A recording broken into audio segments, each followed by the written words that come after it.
घर पहुंचकर साहिबा अम्मा जी से बहुत खुश होकर आज अपने ऑफिस के प्रेजेंटेशन के बारे में बताती है। सम्राट भी चेंज करके आ जाता है। फिर सभी साथ में खाना खाते हैं।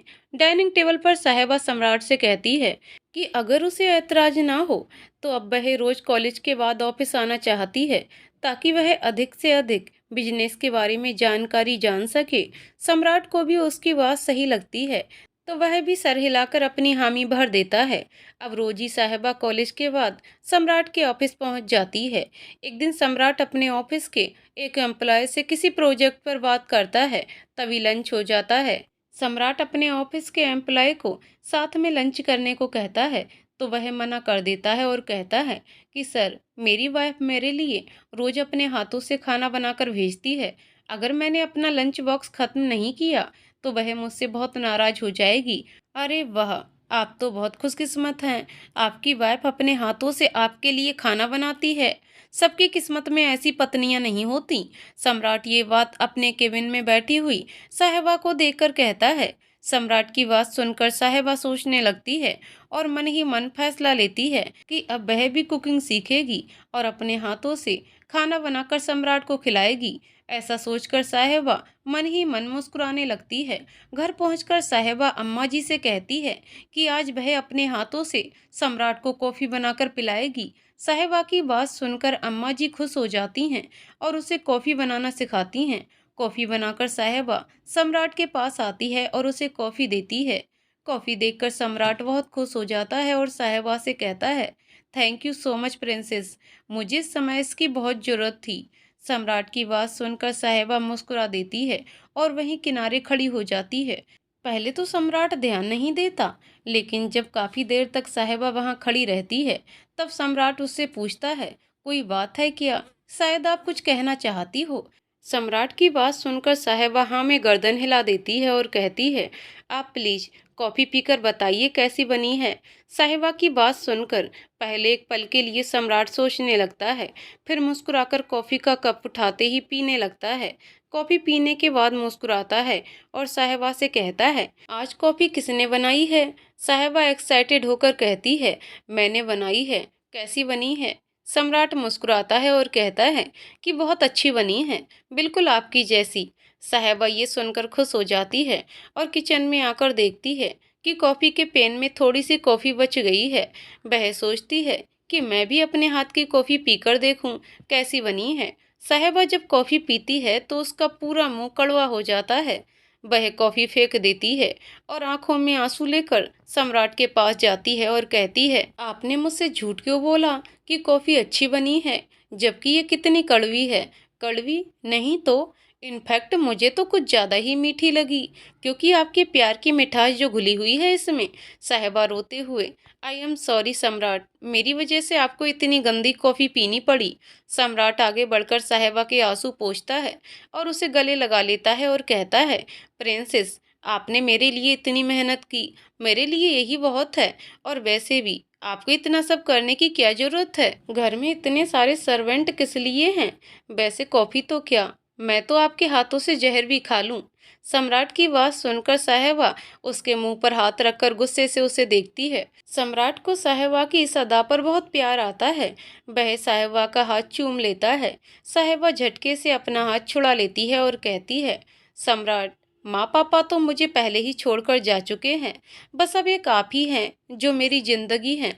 मैं ये नहीं जानती कि आप मुझसे प्यार करते भी हैं या नहीं, लेकिन मैं आपसे बहुत प्यार करती हूँ और आपके बिना जी नहीं सकती हूँ। सम्राट, आपसे बस एक छोटी सी रिक्वेस्ट है कि अगर मेरी आपके जीवन में 1% भी कोई जगह है तो प्लीज मुझे खुद से कभी अलग मत कीजिएगा। इतना कहते साहिबा की आंखों से आंसू बहने लगते हैं और वह रोते हुए वहां से चली जाती है। साहिबा को रोता हुआ देखकर सम्राट बेचैन हो जाता है और वह भी घर से निकलकर अंशुल के घर पहुंच जाता है। अंशुल जब सम्राट को इतना बेचैन देखता है तो उससे उसकी वजह पूछता है और सम्राट आज जो भी हुआ वह सब उसे बता देता है। अंशुल सम्राट से कहता है, यार, डॉक्टर्स का भी कहना है कि कोमा में गए हुए इंसान को होश आएगा भी या नहीं ये नहीं पता। फिर तू क्यों उस इंसान के लिए अपनी और भाभी की जिंदगी कुर्बान कर रहा है, अपनी खुशियां कुर्बान कर रहा है? 2.5 साल के करीब हो गए हैं उनका इलाज कराते हुए, आज तक उनको होश नहीं आया। मेरे भाई, तू कब तक उनके होश में आने का वेट करेगा? देख, भाभी तुझसे बहुत प्यार करती हैं और मेरी बात मान। तो भाभी का ग्रेजुएशन कंप्लीट होते ही उन्हें अपना ले, अपने रिश्ते को नाम दे, भाभी को खुशियां दे। अंशुल की बात सम्राट को सही लगती है। वह भी फैसला करता है कि अब साहिबा का ग्रेजुएशन कंप्लीट होते ही वह उसे सारी सच्चाई बता देगा और फिर इस रिश्ते के लिए उसकी जैसी जो भी मर्जी होगी वह वैसा ही करेगा। वह खुद को अपनाने के लिए जोर नहीं देगा। इस रिश्ते का भविष्य अब साहिबा के ही हाथों में होगा। धीरे धीरे दिन बीतने लगते हैं। इधर अंशुल और पिया की शादी तय हो जाती है और सगाई और शादी की तारीख निकल जाती है। 2 दिन बाद सगाई और 10 दिन बाद शादी की तारीख निकलती है। सभी सगाई और शादी की तैयारी में बिजी हो जाते हैं। साहिबा भी पिया की शादी को लेकर बहुत एक्साइटेड है, क्योंकि इसके पहले उसने किसी की भी शादी इतनी क्लोजली नहीं देखी थी, ना तो एंजॉय करी थी। यहाँ तक कि उसकी खुद की शादी सिर्फ कागज पर दस्तखत करने से हो गई थी। एक दिन साहिबा, सम्राट, पिया और अंशुल साथ में शॉपिंग का प्रोग्राम बनाते हैं। सभी सगाई के लिए कपड़े लेने के लिए मॉल पहुंचते हैं, मगर सम्राट को साहिबा के लिए कोई भी ड्रेस पसंद नहीं आती। इसलिए सम्राट अपने डिजाइनर को फ़ोन करके अपने और साहिबा के लिए ड्रेस डिजाइन करने को बोलता है। पिया और अंशुल भी अपने लिए ड्रेस डिजाइन करवाते हैं। डिजाइनर दोनों कपल्स के लिए कपल ड्रेस डिजाइन करती है। डिजाइनर कुछ कलेक्शंस लेकर आशीर्वाद विला पहुंचती है, जहां चारों को ही अपनी अपनी ड्रेस बहुत पसंद आती है। उसके बाद चारों सगाई के लिए अंगूठी पसंद करने ज्वेलरी शॉप पे जाते हैं, जहां पिया अंशुल के लिए और अंशुल पिया के लिए अंगूठी सेलेक्ट करते हैं। साहिबा को भी वहां एक डायमंड रिंग बहुत पसंद आती है, लेकिन वह कुछ कहती नहीं। सम्राट साहिबा को देखकर समझ जाता है कि उसे वह रिंग बहुत पसंद है और वह चुपके से उसे खरीद लेता है। सगाई के दिन पिया और साहिबा पार्लर से तैयार होकर आती हैं।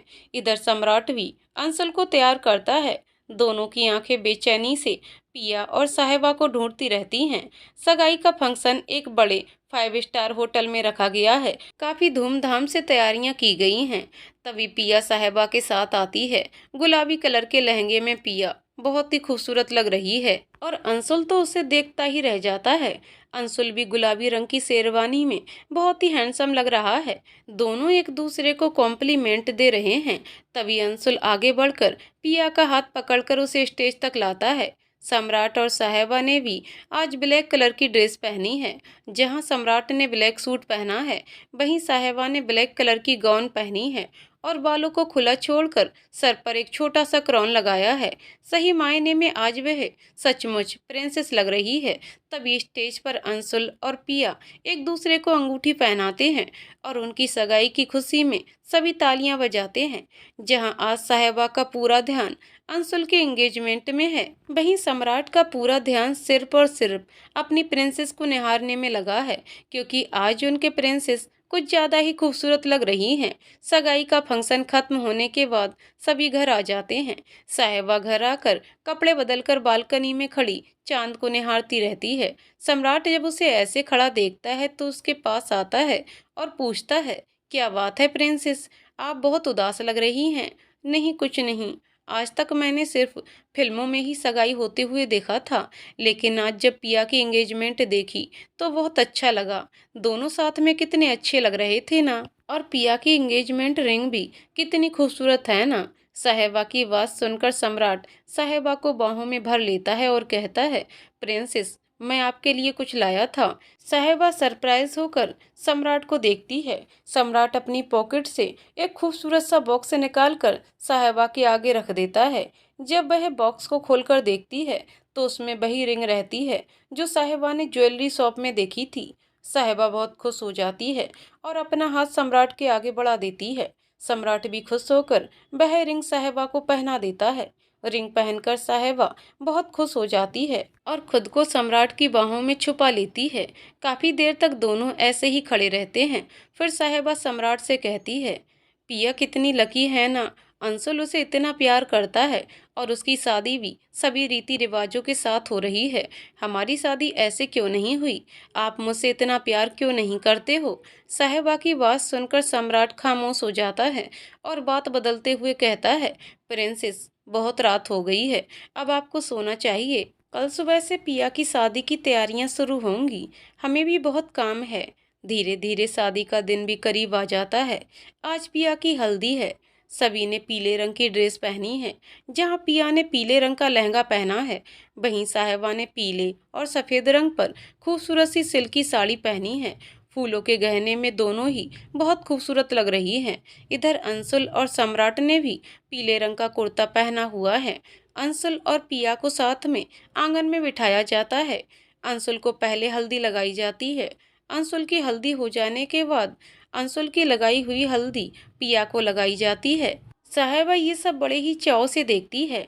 जहाँ एक तरफ उसकी आंखों में पिया की शादी की खुशी है, वहीं दूसरी तरफ उसकी आंखों में ये निराशा भी है कि उसकी शादी में ये सभी रीति रिवाज नहीं हुए थे।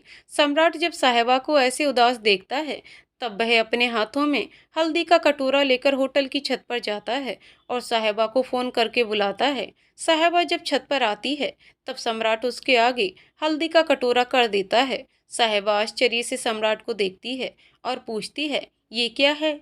सम्राट पहले हाथों से साहिबा के हाथ पकड़कर हल्दी में डुबोकर अपने गालों पर लगा लेता है और फिर अपने हाथों से उसके गालों पर, पेट पर और हाथों पर हल्दी लगा देते हैं। साहिबा पजल्ड होकर सम्राट को देखती है। तब सम्राट कहता है कि यह हमारी हल्दी की रस्म है, क्योंकि हमारी शादी में ऐसी कोई रस्म नहीं हुई थी। इसीलिए मैंने सोचा क्यों ना इसी समय पिया और अंशुल के साथ हम भी हमारी हल्दी की रस्म पूरी कर लें। इतना कहकर सम्राट साहिबा को माथे पर चूम लेता है और वहां से चला जाता है। सम्राट की बात सुनकर साहिबा खुशी से मुस्कुरा देती है और नीचे जाकर फ्रेश होकर सबके साथ शादी के कामों में लग जाती है। शाम के समय पिया की मेहंदी की रस्म की जाती है। मेहंदी लगाने वाली लड़कियां पिया के हाथों में बहुत खूबसूरत मेहंदी लगाती हैं और उसके हाथों में अंशुल का नाम लिख देती हैं। ये देखकर साहिबा बहुत एक्साइटेड हो जाती है और वह भी बहुत खुश होकर अपने हाथों में मेहंदी लगवाती है और उसमें सम्राट का नाम लिखवाती है। सभी औरतें पिया और साहिबा से कहती हैं, अब मेहंदी के रंग से पता चलेगा कि तुम दोनों के पति तुम दोनों को कितना चाहते हैं। सबकी बात सुनकर साहिबा बहुत एक्साइटेड हो जाती है अपनी मेहंदी का रंग देखने के लिए। इधर अंशुल के हाथों में भी पिया के नाम की मेहंदी लगाई जाती है। साहिबा जब सम्राट को देखती है तो वह कहती है, उसने अपने हाथों में मेहंदी क्यों नहीं लगवाई? साहिबा की बात सुनकर सम्राट भी अपने हाथों में साहिबा का नाम लिखवा लेता है। फोटोग्राफर सभी की पिक्चर्स क्लिक करते हैं। सम्राट और साहिबा भी एक दूसरे के साथ ढेर सारी पिक्चर क्लिक करवाते हैं। दूसरे दिन सुबह पिया और साहिबा अपने अपने हाथों की मेहंदी देखती हैं। दोनों के हाथों की मेहंदी का रंग बहुत ही खूबसूरत चढ़ा होता है। साहिबा को तो विश्वास ही नहीं होता, क्या सच में सम्राट साहिबा को इतना प्यार करता है जितना उसकी मेहंदी का रंग आया है। साहिबा खुशी खुशी सम्राट के पास जाती है और अपनी मेहंदी दिखाती है। साहिबा के हाथों में अपना नाम लिखा हुआ देखकर सम्राट बहुत खुश हो जाता है और उसके हाथों को पकड़कर चूम लेता है। साहिबा सम्राट की इस हरकत पर शर्मा जाती है और वहां से भाग जाती है। आज शादी का दिन है और सभी शादी की तैयारियों में इधर उधर दौड़ भाग कर रहे हैं। साहिबा और सम्राट भी अपने दोस्तों के साथ शादी की रस्मों में व्यस्त हैं। देखते ही देखते दौड़ भाग में दिन बीत जाता है और बारात निकलने का समय आ जाता है।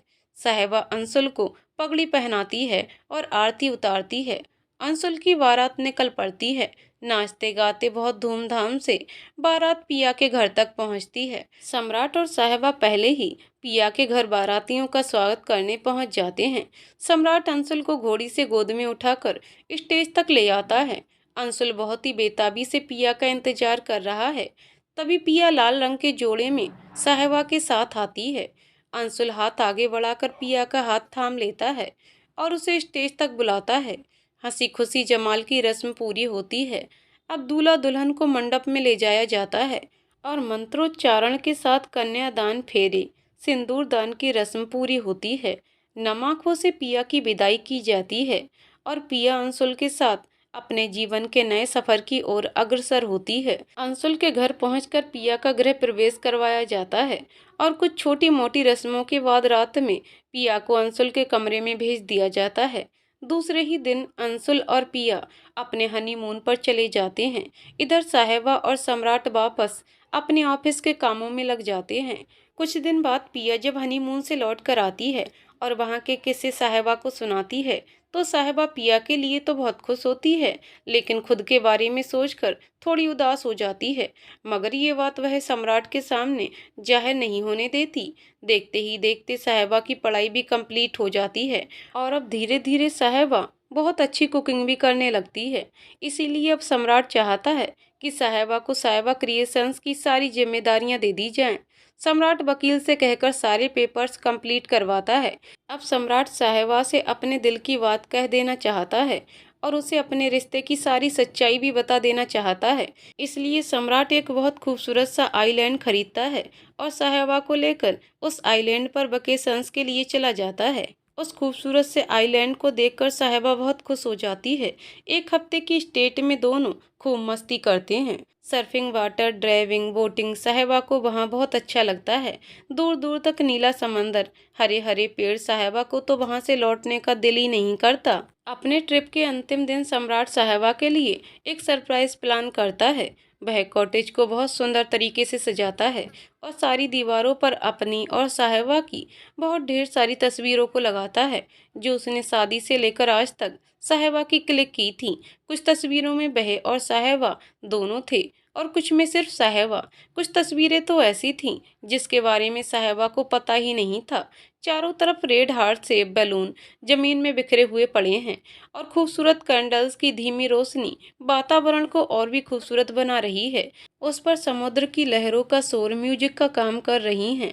सम्राट साहेबा को लेकर वहां आता है। इतना सुंदर डेकोरेशन को देखकर साहेबा बहुत खुश हो जाती है और सम्राट के गले लग जाती है। सम्राट भी साहेबा को कसकर गले लगा लेता है और कहता है, प्रिंसेस, आज मैं आपसे बहुत कुछ कहना चाहता हूँ। कुछ ऐसी भी बातें हैं जो शायद आपको सुनकर बहुत अच्छी लगें और कुछ ऐसी भी बातें हैं जो सुनकर शायद आपको अच्छा ना लगे, मगर फिर भी उम्मीद करता हूँ कि आप शांति से पहले मेरी पूरी बात सुनेंगी। इतना कहकर वह साहेबा से दूर हट जाता है। साहेबा पजल्ड आंखों से सम्राट को देखती रहती है। सम्राट घुटनों के बल बैठ जाता है और साहेबा का हाथ पकड़कर उसे प्रपोज करते हुए कहता है, princess, I love you from bottom of my heart, will you be man till my last breathe.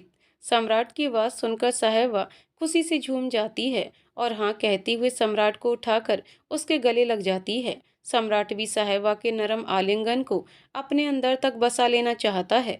थोड़ी देर ऐसे खड़े रहने के बाद सम्राट साहेबा से अलग होता है और उसका माथा चूमते हुए उसे पास में रखी चेयर पर बैठा देता है और कहता है, प्रिंसेस, मैं चाहता हूँ कि आप अपनी जिंदगी का कोई भी फैसला लेने से पहले मेरी पूरी बात सुन लें। प्रिंसेस, आज मैं आपको अपनी सच्चाई बताना चाहता हूँ। प्रिंसेस, आपको याद होगा कि आपके घर में दीनू नाम का एक माली था। उसकी पत्नी का नाम मालती था, जिसका एक बेटा था लड्डू। एक दिन कुछ गुंडे आपको घर से अगवा कर ले जा रहे थे और आपकी जान बचाने में आपके माली दीनू को गोली लग गई थी। जब उनकी पत्नी मालती ने गोली की आवाज़ सुनी तो आपके साल भर के छोटे भाई को टब में बैठाकर नहला रही थीं। वो आपके भाई को टब में ही छोड़कर दौड़कर अपने पति के पास गईं और उन गुंडों ने उन्हें भी गोली मार दी। और इन सब दौड़ भाग में किसी का ध्यान आपके छोटे भाई की तरफ नहीं गया, जो खेलते खेलते पानी के टब में गिर गया और उसी टब में डूबने से उसकी मृत्यु हो गई थी, जिसकी मौत का जिम्मेदार आपके पिता मिस्टर कश्यप ने उनके बेटे लड्डू को मानकर उसे घर से निकाल दिया था। हाँ, मुझे याद है। उसके बाद मैं बहुत रोई थी, अपने भाई और लड्डू दोनों के लिए। लड्डू मेरा बहुत अच्छा दोस्त था और मैं अपने भाई से बहुत प्यार करती थी। मैं बहुत दिन तक लड्डू का इंतजार करती रही, मगर वह लौट कर नहीं आया। पता नहीं अब कहाँ होगा। आपका वह दोस्त आज आपके सामने खड़ा है। हाँ प्रिंसेस, मैं ही वो लड्डू हूँ। साहिबा आश्चर्य से सम्राट को देखती है। आपके पिता ने जब मुझे घर से निकाल दिया, तब सिया माँ ने मुझे सहारा दिया। वह मुझे अपने साथ एक एनजीओ ले गई, जहाँ मैं रहता था और पढ़ाई करता था। धीरे धीरे मेरी पढ़ाई कंप्लीट हुई और माँ ने मुझे बिजनेस की पढ़ाई के लिए विदेश भेज दिया। जहाँ से पढ़ाई करके आने के बाद मैंने माँ की ही मदद से अपना बिजनेस शुरू किया और आज माँ के आशीर्वाद से यहाँ पर हूँ। माँ ने मुझे नया नाम, नई पहचान, सब कुछ दिया है। सम्राट की बात सुनकर साहिबा बहुत खुश हो जाती है।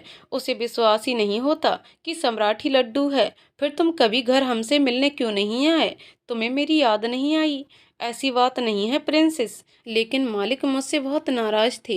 वह मेरी शक्ल भी नहीं देखना चाहते थे। माँ ने मालिक से छुपकर मेरी मदद की, मेरे खर्चे उठाए।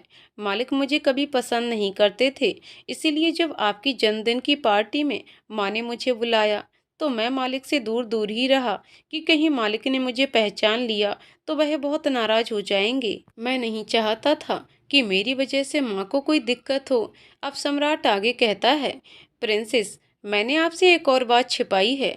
प्रिंसेस, आपके पिता मिस्टर कश्यप अभी जिंदा हैं। ये बात सुनकर साहिबा शॉक्ड हो जाती है।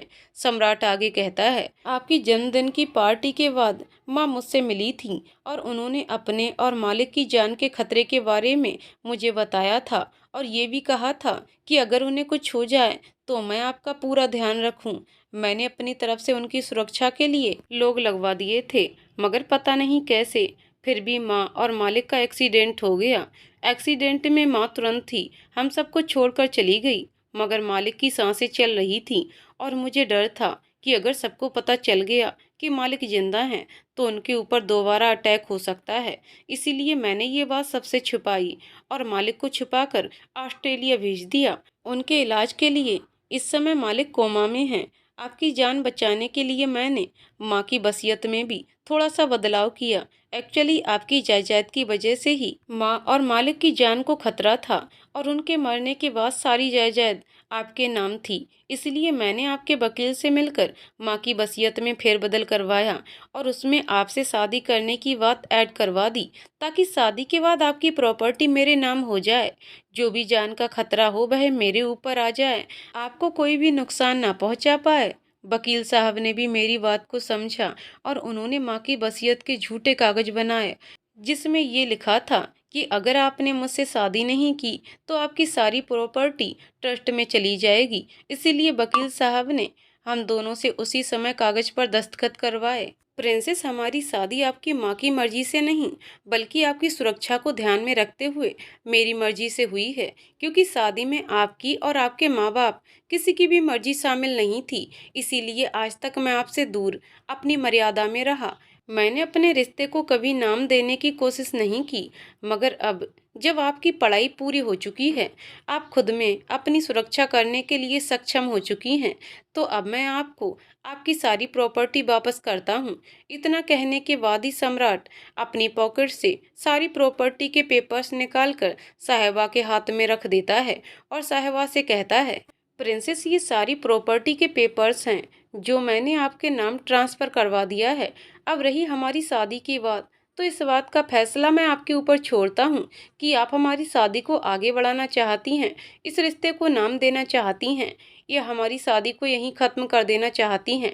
ये फैसला अब आपको ही लेना है। लेकिन है जो एक बात जो मैं आपसे कहना चाहता हूँ, वह ये है कि मैं आपसे बचपन से प्यार करता था, आज भी करता हूँ और हमेशा करता रहूँगा। सम्राट की जिंदगी में प्रिंसेस के सिवा कभी कोई लड़की ना थी, ना है और ना कभी होगी। ये बात कहते समय जहाँ सम्राट की आंखों में आंसू हैं, वहीं साहिबा भी रो रही है। सम्राट जहाँ साहिबा के जवाब का इंतजार कर रहा है, वहीं साहिबा बस इतना ही कहती है, मुझे अभी इसी वक्त अपने पापा से मिलना है। इतना कहकर साहिबा सम्राट की तरफ से मुंह मोड़कर चली जाती है। ये देखकर सम्राट उदास हो जाता है। सम्राट की सच्चाई जानने के बाद साहिबा का सम्राट को नजरअंदाज करना उसे बहुत खल जाता है। ये रात साहिबा और सम्राट दोनों के लिए बहुत भारी है। जहां एक तरफ अपने पिता के जिंदा होने की बात जानकर साहिबा परेशान हो जाती है और गुस्सा भी कि सम्राट ने उससे इतनी बड़ी बात कैसे छिपाई, वहीं दूसरी तरफ साहिबा का कुछ ना कहना, सम्राट को नजरअंदाज करना सम्राट को तकलीफ दे जाता है। उसे उसका डर सच होता हुआ लगता है कि अब साहिबा उसे कभी भी नहीं अपनाएगी और उसका प्यार अधूरा रह जाएगा। साहिबा की नाराजगी देखकर सम्राट दूसरे दिन सुबह ही ऑस्ट्रेलिया जाने के लिए अपना प्राइवेट जेट विमान मंगवाता है और तुरंत ही वह दोनों ऑस्ट्रेलिया के लिए निकल जाते हैं। वहां पहुंचकर सम्राट साहिबा को उस हॉस्पिटल में ले जाता है जहां मिस्टर कश्यप एडमिट हैं। अपने पिता को मशीनों से घिरा हुआ देखकर साहिबा अपने पिता के गले लगकर रोने लगती है। साहिबा का स्पर्श और एहसास पाकर मिस्टर कश्यप के बेजान शरीर में भी हलचल होने लगती है। उनकी उंगलियां हिलने लगती हैं। ये देखकर सम्राट तुरंत डॉक्टर को बुलाता है और डॉक्टर मिस्टर कश्यप का चेकअप करते हैं और बताते हैं कि ये बहुत अच्छा साइन है। अब मिस्टर कश्यप को बहुत जल्दी ही होश आ जाएगा। अगर मिस साहिबा पहले ही मिस्टर कश्यप के पास आ जाती तो शायद वह इतने दिन तक कोमा में नहीं रहते। डॉक्टर की ये बात सुनकर साहिबा सम्राट से और भी नाराज हो जाती है और गुस्से से उसे घूरती है। डॉक्टर के जाने के बाद सम्राट साहिबा से कैंटीन में चलकर कुछ खाने को कहता है तो साहिबा उसे मना कर देती है और सम्राट को खुद से दूर रहने के लिए कहती है। सम्राट को लगता है अपने पिता को ऐसी हालत में देखकर साहिबा ज्यादा घबरा गई है, इसलिए वह ऐसा कह रही है। इसी तरह पूरा दिन बीत जाता है मगर मिस्टर कश्यप को होश नहीं आता। दूसरे दिन सम्राट साहिबा को वापस इंडिया चलने को कहता है तो साहिबा सम्राट को मना कर देती है और कहती है, मैं मेरे पापा को छोड़कर कहीं नहीं जाऊंगी। जब तक मेरे पापा ठीक नहीं हो जाते मैं यहाँ उनके पास ही रहूंगी। तुम्हारी वजह से, सिर्फ तुम्हारी वजह से आज मेरे पापा की ये स्थिति है। मेरे पापा सही कहते थे, तुम ही गलत हो, तुम ही बुरे हो। तुम्हारी वजह से ही मेरा भाई मुझे छोड़कर चला गया और आज तुम्हारी वजह से मेरे पापा मुझसे इतने दूर हैं। तुम दूर हो जाओ मुझसे। मैं तुम्हारी शक्ल भी नहीं देखना चाहती। तुम्हारी हिम्मत कैसे हुई मेरे पापा के जिंदा होते हुए भी मुझसे ये कहने की कि मेरे पापा नहीं हैं। तुम्हें क्या पता पापा मम्मी के बारे में जानकर मुझे कितनी तकलीफ हुई। अनाथों की तरह जिंदगी जीना किसे कहते हैं, तुम्हें क्या पता।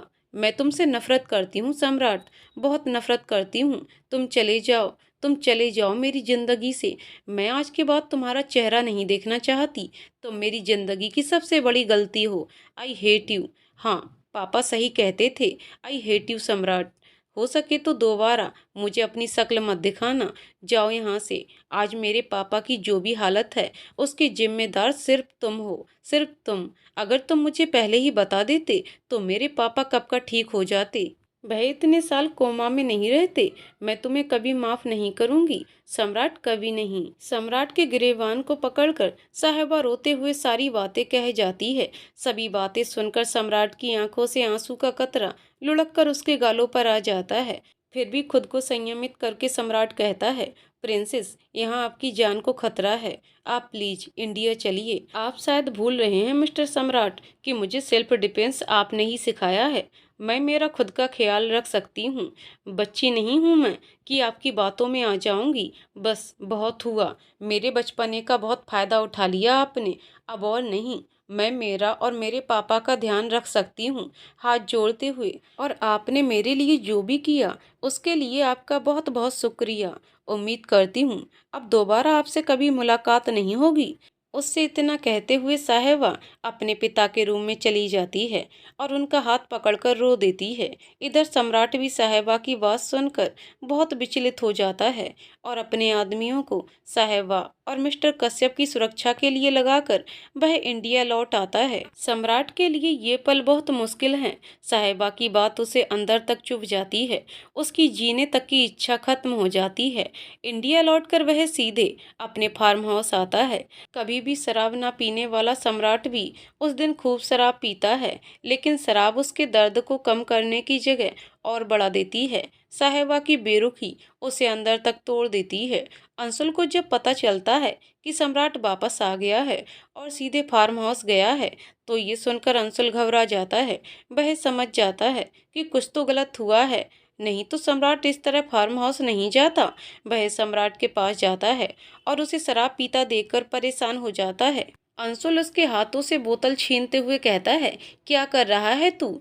ऐसा भी क्या हो गया कि शराब के नाम से चिढ़ने वाला सम्राट आज खुद बोतल पर बोतल पिए जा रहा है?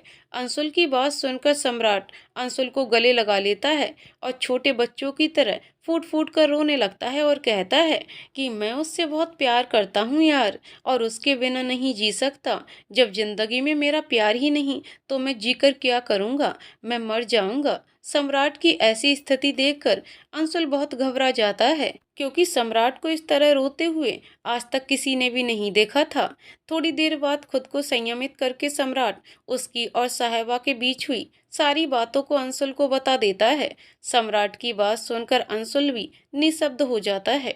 उसे साहिबा से ऐसे जवाब की उम्मीद नहीं थी। वह सम्राट को सांत्वना देता है। वह कहता है कि जरूर भाभी ने ये सारी बातें गुस्से में कही होंगी, तू शांत हो जा, मैं भाभी से बात करूंगा, वो जरूर समझेंगी। लेकिन सम्राट अंशुल को मना कर देता है और कहता है, नहीं, अब बस, बहुत झूठी उम्मीद लगा ली मैंने, अब और नहीं। अगर उसकी यही ख्वाहिश है कि मैं उसके सामने कभी ना जाऊं, तो यही होगा। मैं अब उसके सामने कभी नहीं आऊंगा। मैं उसके जीवन की सबसे बड़ी गलती हूं, तो अब वह चाह कर भी इस गलती को दोबारा दोहरा नहीं पाएगी। इतना कहकर सम्राट वहां से चला जाता है। इधर ऑस्ट्रेलिया में मिस्टर कश्यप के शरीर में धीरे धीरे इम्प्रूवमेंट होने लगते हैं और लगभग 15 दिन के बाद कोमा से बाहर आ जाते हैं। सम्राट के जाने के बाद साहिबा और मिस्टर कश्यप पर 2 बार अटैक होता है, लेकिन सम्राट के गार्ड्स उन दोनों पर आंच भी नहीं आने देते। अपने पिता को ठीक देखकर साहिबा बहुत खुश हो जाती है, मगर डॉक्टर साहिबा से कहते हैं कि मिस्टर कश्यप का शरीर और मस्तिष्क अभी बहुत कमज़ोर हैं, तो इन्हें किसी भी तरह का मेंटल या फिजिकल स्ट्रेस ना दिया जाए। डॉक्टर की बात सुनकर साहिबा खामोश हो जाती है। वह सम्राट नाहर और रॉनी ओबराय के बारे में मिस्टर कश्यप से कुछ भी नहीं बताती। 1 हफ्ता अस्पताल में रुकने के बाद साहिबा मिस्टर कश्यप को लेकर वापस इंडिया आशीर्वाद विला सम्राट के घर आ जाती है। घर पर सम्राट को ना पाकर साहिबा बहुत चिढ़ जाती है और मन ही मन सोचती है कि ऑस्ट्रेलिया से आने के बाद सम्राट ने एक बार भी उसे कॉल करना जरूरी नहीं समझा, और अब जब वह पापा को लेकर घर आई है तो वह पता नहीं कहाँ गायब है। मगर गुस्से की वजह से वह किसी से भी इस बारे में कुछ भी नहीं पूछती। इसी तरह 3-4 दिन बीत जाते हैं।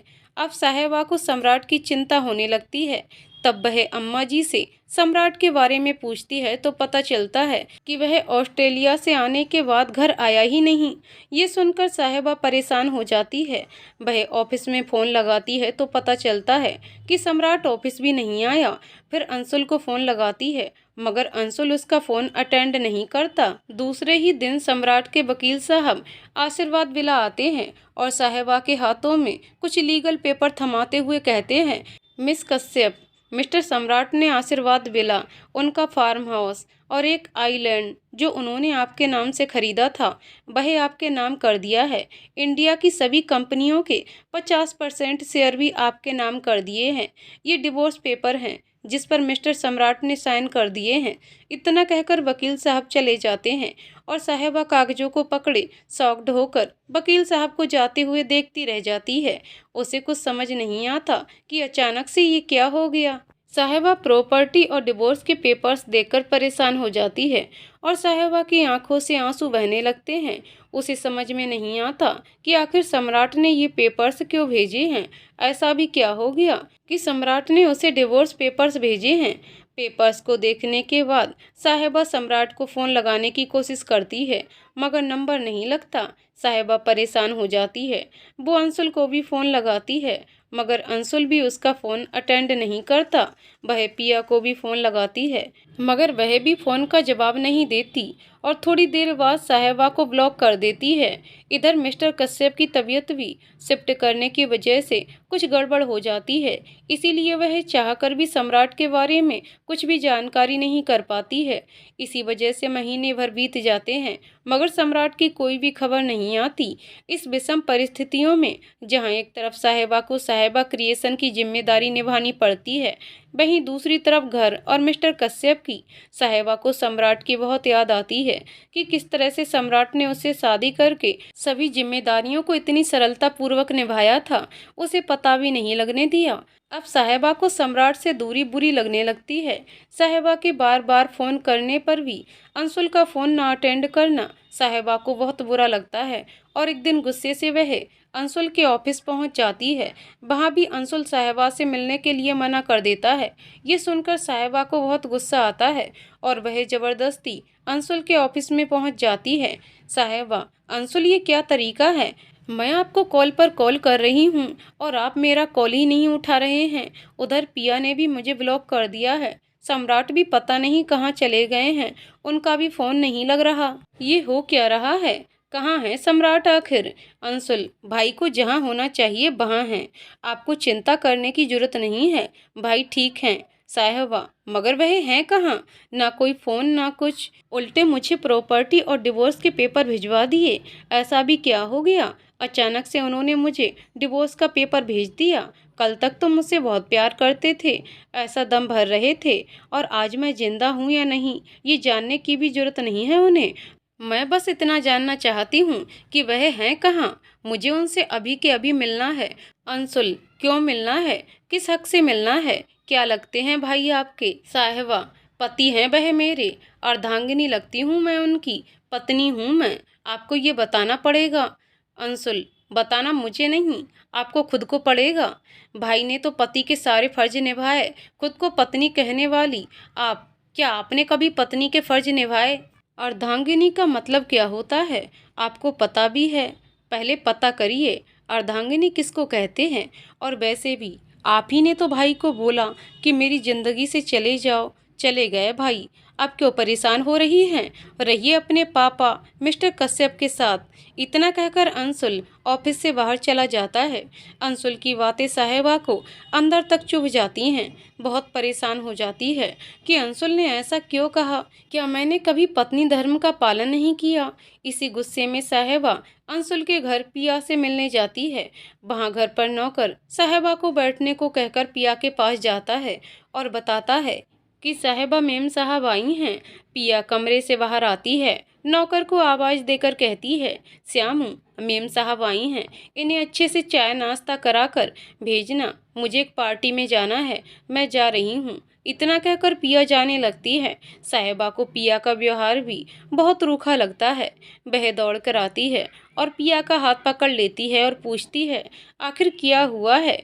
तू मुझसे इतनी नाराज क्यों है? मैंने ऐसा क्या कर दिया कि अंशुल भाई भी मुझसे नाराज हैं और तू भी, और सम्राट तो मुझसे इतने नाराज हैं कि मुझे डिवोर्स पेपर तक भिजवा दिया। मेरे समझ में नहीं आ रहा कि मैंने ऐसा क्या कर दिया है। पिया गुस्से से, आप बड़े लोग हैं, आपको अपनी गलती कहाँ दिखाई देती है? आपको तो सिर्फ हम जैसे छोटे लोगों की ही गलती दिखाई देती है। साहिबा, ये तू क्या बकवास कर रही है? तू साफ साफ बोलेगी कि बात क्या है? पिया, अरे हम लोग बोलने वाले होते कौन हैं? बोलना तो सिर्फ आप जानती हैं। उस दिन भी आपने जीजू को, आई मीन भाई को, बहुत कुछ बोल दिया। साहिबा, किस दिन क्या बोल दिया? पिया, मुझे तुमसे कोई बकवास नहीं करनी। तू मेरे घर मेहमान बनकर आई है, चाय नाश्ता कर और जा। और हाँ, आइंदा कभी मेरे घर मत आना प्लीज। साहिबा चिढ़कर, ये तो मुझसे किस तरह से बात कर रही है? मेरी समझ में नहीं आ रहा कि आखिर मैंने ऐसा क्या कर दिया है। पिया, मेरी बात समझने की कोशिश कर, मैं इस समय बहुत मुसीबत में हूँ। पापा की तबीयत बहुत खराब है, क्रिएशन हाउस में भी प्रॉब्लम चल रही है, सम्राट भी नहीं है, मैं किससे मदद मांगूं? तू तो मेरी बहन है ना, मैंने अपनी छोटी बड़ी हर परेशानियां तुझसे ही तो शेयर करी हैं। पिया, अच्छा तभी तो कहूँ कि इतनी बड़ी क्रिएशन की मालकिन को हम लोग जैसे छोटे लोगों की जरूरत कैसे पड़ गई? बोलिए क्या ऑर्डर है? साहिबा, देख पिया, तू बकवास बंद करेगी या मैं तुझे थप्पड़ मार दूं। मैं कब से तुझसे बात करने की कोशिश कर रही हूँ और तू है कि मुझे ताने पर ताने दिए जा रही है। यार तू तो मेरी बेइज्जती है ना। तू तो बता कि बात क्या है? कोई मुझसे सीधे मुंह बात ही नहीं कर रहा है। तुझे तो पता है ना कि मैं सम्राट को कितना प्यार करती हूँ, उसे अंदाजा भी नहीं है। मैं 1 महीने से उनके बगैर कैसे रह रही हूँ। प्लीज तुझे अगर पता है तो बता, कहाँ है सम्राट? मुझे सम्राट की बहुत चिंता हो रही है। पिया, अच्छा आज पता चल रहा है कि तू उनसे प्यार करती है, तुझे आज उनकी चिंता हो रही है। तब कहाँ था तेरा प्यार, तेरी ये चिंता, जब तू उन्हें खुद से दूर जाने को कह रही थी, उन्हें अपनी ज़िंदगी की सबसे बड़ी गलती बता रही थी, अपने पिता की इस हालत का ज़िम्मेदार बता रही थी, अपने अनाथ होने की वजह बता रही थी, अपने पिता से दूर होने का कारण बता रही थी, अपनी सारी परेशानियों की वजह बता रही थी। और क्या कहा था तूने कि तू अपना और अपने पापा का ध्यान खुद रख सकती है, तो रखना। क्यों चाहिए तुझे सम्राट? तूने कहा था ना कि अब तू उनका चेहरा कभी नहीं देखना चाहती, तब क्यों तुझे सम्राट जीजू चाहिए? क्यों क्यों? तुझ जैसी खुदगर्ज लड़की मैंने आज तक नहीं देखी। जीजू ने हमेशा तेरे बारे में सोचा, खुद से ज़्यादा तुझे इम्पोर्टेंस दी। अपनी ज़िंदगी में अपने बारे में कभी नहीं सोचा। कभी तूने सोचा है कि जिस हालात में तेरी शादी हुई थी, कोई और होता तो तेरे साथ क्या करता? नहीं नहीं साहिबा कश्यप, आप नहीं समझ सकती। आपसे ज़्यादा स्वार्थी लड़की मैंने आज तक नहीं देखी। अरे तुम्हें तो जीजू का एहसानमंद होना चाहिए कि आज उनकी वजह से तुम्हारे पिता जिंदा हैं। अगर वह तुम्हें बता देता कि तुम्हारे पिता जिंदा हैं और तुम अपने बचपने में ये बात रोनी को बता देती, तो तुम्हारे पिता आज जिंदा नहीं होते। तुम्हें तो थैंक्स कहना चाहिए जीजू को, मगर नहीं, तुमने तो उनके एक्सीडेंट का जिम्मेदार जीजू को ही बना दिया। तुम्हारे भाई की मौत का जिम्मेदार जीजू नहीं, बल्कि जीजू के माँ बाप की मौत के जिम्मेदार तुम हो। तुमको ही बचाने में उसके माँ बाप की जान चली गई थी। उसने तो कभी नहीं कहा कि तुमने उसे अनाथ बना दिया। तुमसे शादी तुम्हारी प्रॉपर्टी के लिए नहीं की थी जीजू ने, तुम्हारी सेफ्टी के लिए की थी। एक बार तुम्हारी शादी जीजू से हो गई तो रोनी तुम्हारे साथ कुछ नहीं कर सकता। हाँ माना, उसने प्रॉपर्टी अपने नाम करा ली थी, लेकिन वह भी तुम्हारी सलामती के लिए। ना प्रॉपर्टी तुम्हारे नाम रहेगी और न ही तुम्हें किसी भी एक्सीडेंट से मारा जाएगा या तुम्हें बहला फुसलाकर तुम्हारी प्रॉपर्टी हड़प ली जाएगी। तुम्हें पता भी है कि तुमने क्या क्या किया है। शादी के बाद सम्राट ने तुम्हें अपनी दोस्त बनाया। वह तुम्हारा पूरा फायदा उठा सकता था और तुम भी उसके बिस्तर पर बिछने के लिए तैयार थीं, लेकिन नहीं। जीजू ने कभी भी तुम्हें हवस की नज़र से नहीं देखा, हमेशा तुमसे प्यार किया। जीजू ने कितनी बार तुमको रोनी से दूर रहने को कहा, लेकिन नहीं, हर बार तुम अपनी गलती की वजह से खुद भी फंसी और जीजू को भी फंसवाया। तुम्हारी वजह से जीजू को गोली लगी और वह मरते मरते बचे। उसने कभी अपनी हालत का जिम्मेदार तुम्हें कभी नहीं ठहराया। तुम ही कहती थी ना कि जीजू तुमसे प्यार करते हैं, सारी रात तुम्हारे कमरे में तुम्हारा हाथ पकड़कर बैठे रहते हैं।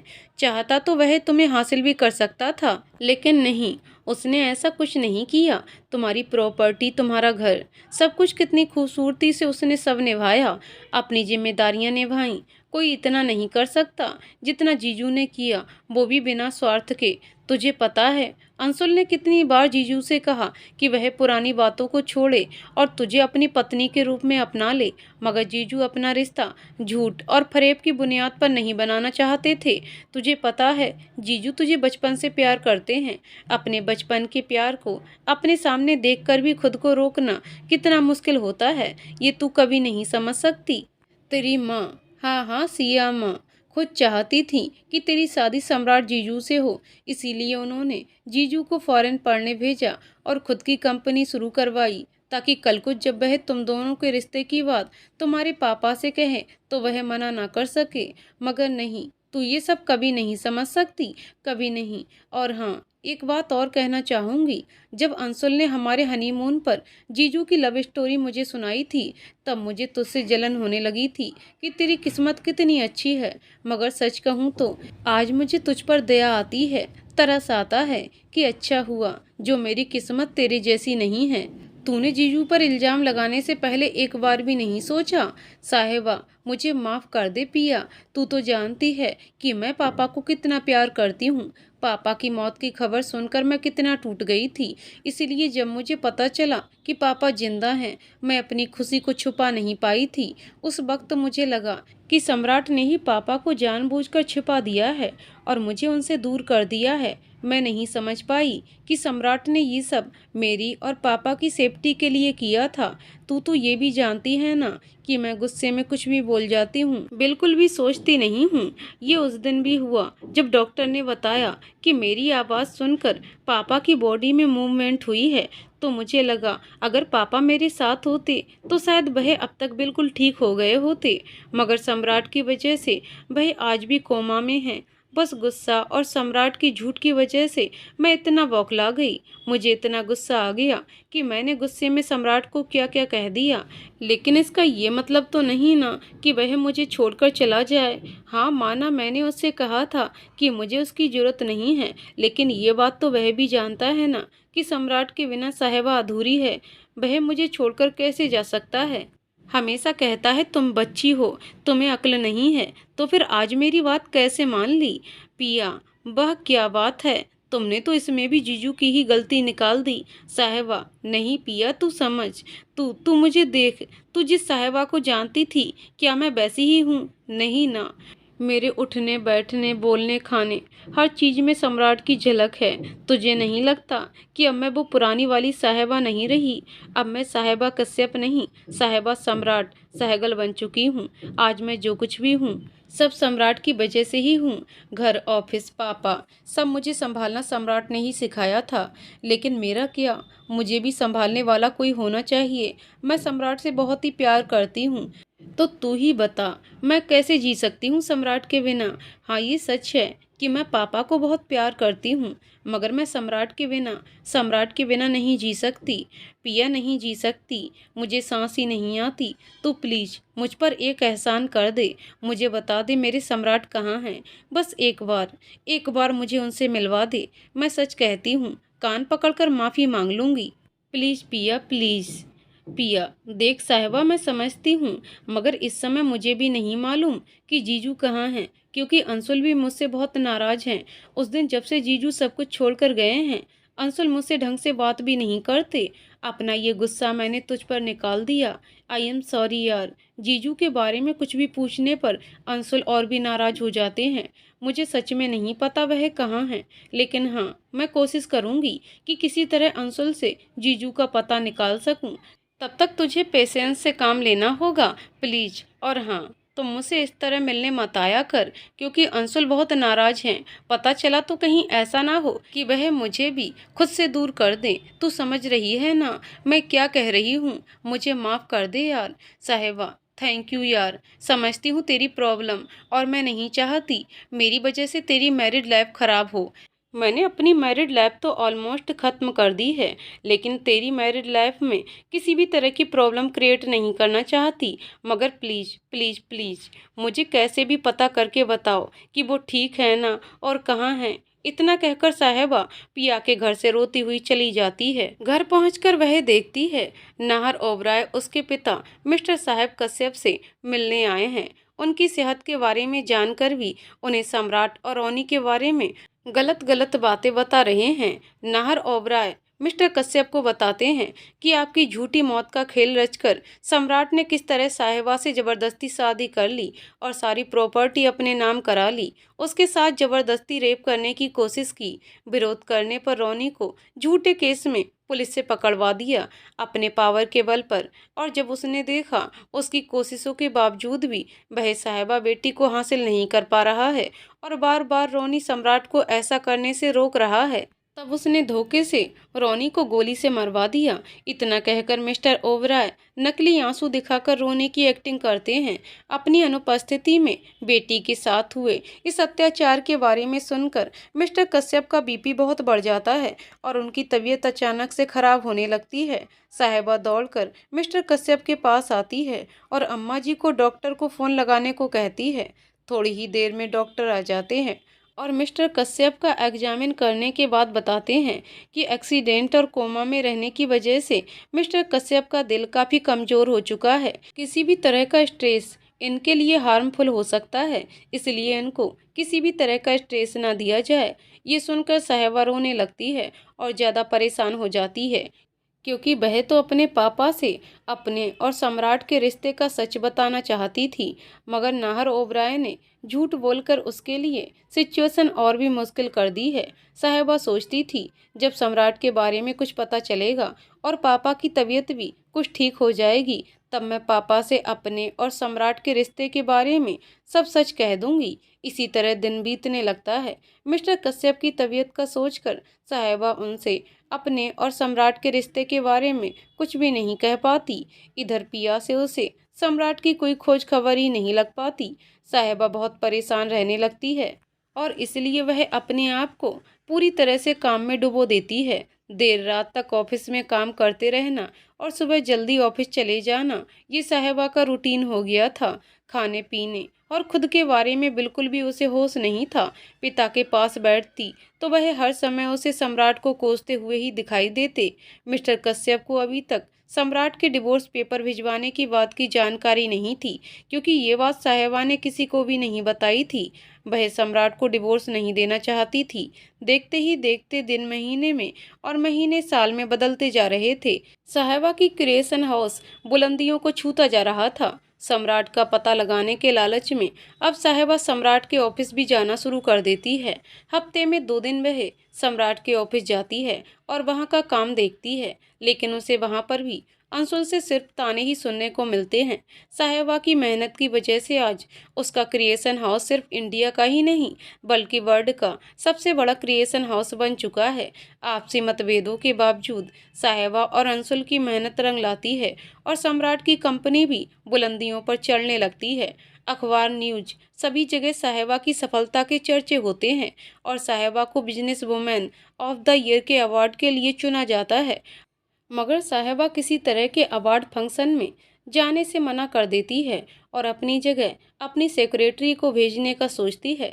साहिबा के लिए सम्राट के बिना किसी भी तरह की खुशी का कोई मायने नहीं था। अवार्ड फंक्शन वाले दिन पिया का फोन साहिबा के पास आता है और वह कहती है, जान, तू आज अवार्ड फंक्शन में जा रही है ना? साहिबा, नहीं यार, मैं क्या करूँगी वहाँ जाकर, मुझे अब ये सब अच्छा नहीं लगता। पिया, तू पागल हो गई है क्या? मैंने अभी अभी अंशुल को किसी से बात करते हुए सुना कि आज जीजू इस अवार्ड फंक्शन में आ रहे हैं। तू अगर उनसे मिलना चाहती है तो प्लीज इस मौके को हाथ से मत जाने दे। साहिबा, क्या तू सच कह रही है?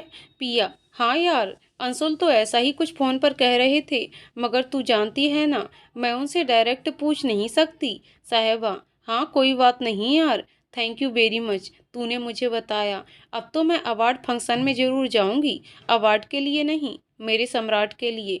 सम्राट के आने की खबर सुनकर साहिबा बहुत खुश हो जाती है और फटाफट तैयार होकर अवार्ड फंक्शन में जाने की सोचती है। फंक्शन में जाने के लिए साहिबा ने प्लेन ब्लू सिल्क की साड़ी और सिल्वर सीक्वेंस वर्क का ब्लाउज पहना है। बालों को आधा क्लच करके, मांग में सिंदूर, माथे पर छोटी सी बिंदी, गले में मंगलसूत्र और एक हाथ में चूड़ी और एक हाथ में ब्रेसलेट के साथ घड़ी। टोटली इंडियन लुक में वह बहुत खूबसूरत लग रही है। अवार्ड फंक्शन में पहुंचकर साहिबा अपने सेक्रेटरी को सम्राट के बारे में पता करने को बोलती है, मगर सम्राट का कहीं कोई पता नहीं रहता। साहिबा बार बार एंट्रेंस गेट की तरफ देखती रहती है, शायद अब सम्राट आ जाए, मगर सम्राट नहीं आता। सम्राट के ना आने से साहिबा बहुत दुखी हो जाती है और तभी साहिबा का नाम अवार्ड के लिए अनाउंस किया जाता है। अपना नाम अनाउंस हो जाने के बाद वह अवार्ड लेने स्टेज पर जाती है। स्टेज पर जब साहिबा को मिस कश्यप कहकर इंट्रोड्यूस कराया जाता है तो साहिबा अनाउंसर को टोकती है कि अब वह मिस कश्यप नहीं, मिसेस साहिबा सम्राट है, तो उसका नाम सही से लिया जाए। इतना कहकर साहिबा अवार्ड लेती है और दुखी मन से घर चली जाती है। घर जाकर साहिबा बिस्तर में मुंह छुपाकर रोने लगती है।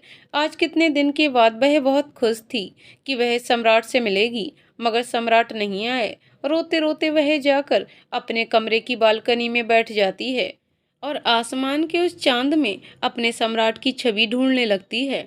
अब तो साहिबा का दिन ऑफिस में काम करते हुए और रातें चांद को निहारते हुए ही बीतती हैं।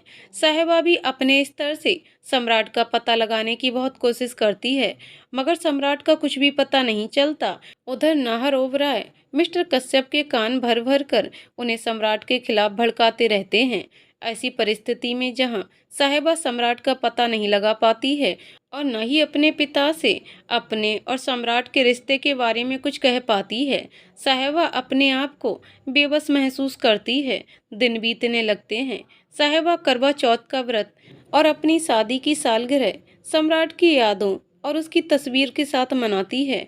देखते देखते 2 साल का दिन बीत जाता है, मगर सम्राट की कोई भी खबर साहिबा को नहीं लगती। एक दिन अचानक साहिबा को पिया का फोन आता है और वह बताती है कि सम्राट इस समय इंडिया में है और आज वह किसी मीटिंग के सिलसिले में ऑफिस जाएगा, तो वह ऑफिस में सम्राट से मिल सकती है।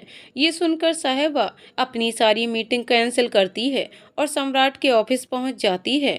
वहां जाकर उसे सेक्रेटरी से पता चलता है कि सम्राट ऑफिस आ चुके हैं। साहिबा सम्राट से मिलने की कोशिश करती है, मगर सम्राट ने सभी को स्ट्रिक्टली मना किया हुआ है कि अंशुल और सेक्रेटरी के अलावा कोई भी उसके केबिन में ना आए। वह यहाँ सिर्फ मीटिंग अटेंड करने आया है, किसी से मिलने नहीं। साहिबा जब सेक्रेटरी से सम्राट से मिलने की बात कहती है तो सेक्रेटरी उसे सम्राट की कही बात बता देती है, जिसे सुनकर साहिबा बहुत नाराज हो जाती है। वह सोचती है कि मीटिंग ओवर होने के बाद वह सम्राट से मुलाकात कर लेगी, मगर मीटिंग ओवर होने के बाद भी उसे सम्राट से मिलने नहीं दिया जाता। गुस्से में साहिबा सबके मना करने के बावजूद सम्राट के केबिन में पहुंच जाती है, जहां वह अपने सेक्रेटरी और अंशुल के साथ किसी जरूरी टॉपिक पर डिस्कशन करता रहता है। अचानक से साहिबा को केबिन में देखकर सम्राट के चेहरे के भाव बदल जाते हैं। 2 साल बाद अपने प्यार को अपनी आंखों के सामने देखकर साहिबा खुद को कंट्रोल नहीं कर पाती और फपक कर रो पड़ती है। साहिबा को इस तरह रोता देखकर सम्राट परेशान हो जाता है और अपनी नाराजगी भूलकर उसके आंसू पोंछकर उसे गले लगा लेता है और पूछता है, क्या बात है प्रिंसेस, आप ठीक तो हैं? मगर साहिबा कुछ नहीं कहती, बस रोती रहती है। सम्राट इशारे से अंशुल और सेक्रेटरी को केबिन से बाहर जाने के लिए कहता है। बहुत देर तक साहिबा सम्राट के सीने से लगी रोती रहती है। जब साहिबा का मन हल्का हो जाता है तब वह सम्राट से अलग होती है और रोते हुए कान पकड़कर सम्राट से माफी मांगते हुए कहती है, आई एम सॉरी सम्राट, प्लीज आप मुझे माफ कर दीजिए। उस दिन मैंने गुस्से में आपसे पता नहीं क्या क्या कह दिया, मगर मेरा विश्वास कीजिए, वह सब मैंने दिल से नहीं कहा था। पापा की ऐसी कंडीशन देखकर मैं उस समय होश में ही नहीं थी और आपको इन सब चीज़ों का जिम्मेदार बता दिया। प्लीज़ सम्राट, मुझे माफ़ कर दीजिए। अगर आप मुझे सज़ा भी देना चाहते हैं तो कोई और सज़ा दे दीजिए, मगर प्लीज़ मुझसे दूर मत जाइए। मैं आपसे बहुत प्यार करती हूँ, आपके बिना जी नहीं पाऊंगी। प्लीज़ सम्राट, प्लीज़। मगर सम्राट कुछ नहीं कहता और मुंह फेर कर खड़ा हो जाता है। साहिबा सम्राट को बहुत मनाने की कोशिश करती है, मगर सम्राट कुछ भी नहीं कहता। गुस्से में साहिबा अपने बैग से डिवोर्स का पेपर निकालती है और फाड़कर सम्राट के हाथ में रख देती है और कहती है, मिस्टर सम्राट, ये जन्म और अगले 6 जन्मों तक आप चाहकर भी मुझे डिवोर्स नहीं दे सकते। कल तक तो आपको मुझसे बहुत प्यार था, फिर अचानक ऐसा क्या हो गया कि आपने मुझे डिवोर्स पेपर भिजवा दिए? क्या मेरी गलती इतनी बड़ी थी कि आपने मुझे अपनी ज़िंदगी से निकाल कर फेंक दिया, या कोई और आपकी ज़िंदगी में शामिल हो गया है? एक बार भी आपने मुझे फ़ोन करने या मेरा हाल चाल जानने की कोशिश नहीं की। अब साहिबा गुस्से में सम्राट के केबिन का सामान इधर उधर अपनी बातें कहते हुए फेंकने लगती है। क्या कहा था आपने कि आप मुझसे बचपन से प्यार करते हैं? अगर मैं आपके बचपन का प्यार हूँ तो इतनी जल्दी आपने मुझे भुला कैसे दिया? कैसे मुझे डिवोर्स पेपर भेज दिया? आपकी हिम्मत कैसे हुई मुझे डिवोर्स पेपर भेजने की? देखिए मिस्टर सम्राट, एक बात क्लियर कर दूं, अगर आपकी ज़िंदगी में कोई और आया है तो मैं उसे तो जान से मारूंगी, लेकिन आपको भी नहीं छोड़ूंगी। सम्राट का कॉलर पकड़कर, आप कल भी मेरे थे, आज भी मेरे हैं और कल भी सिर्फ मेरे ही रहेंगे। मैं किसी भी चुड़ैल को आपको मुझसे छीनने नहीं दूंगी, समझे आप? साहिबा सम्राट के गाल पर एक थप्पड़ जड़ देती है और कहती है कि किसी चुड़ैल के बारे में सोचने से पहले मेरे इस थप्पड़ को जरूर याद कर लीजिएगा। इतना कहकर साहिबा ऑफिस से बाहर जाने लगती है। सम्राट अपने गालों पर हाथ रखकर उसे देखता रह जाता है। दरवाजे तक पहुंचकर साहिबा फिर वापस आती है और सम्राट के होठों को चूमकर उंगली दिखाते हुए कहती है कि शाम को घर पर इंतजार कर रही हूँ, सीधे घर आ जाना। अगर मुझे बिना बताए कहीं भी इधर उधर जाने की कोशिश भी की तो बिखरे ऑफिस को दिखाते हुए जो हाल इस ऑफिस का किया है वही तुम्हारा कर दूंगी, समझे? कहानी का अंतिम भाग अगले वीडियो में। तो दोस्तों, आपको कहानी कैसी लगी कमेंट करके ज़रूर बताइएगा। कहानी पसंद आई हो तो वीडियो को लाइक शेयर करें और चैनल को सब्सक्राइब करें। कहानी को पूरा सुनने के लिए बहुत बहुत धन्यवाद दोस्तों।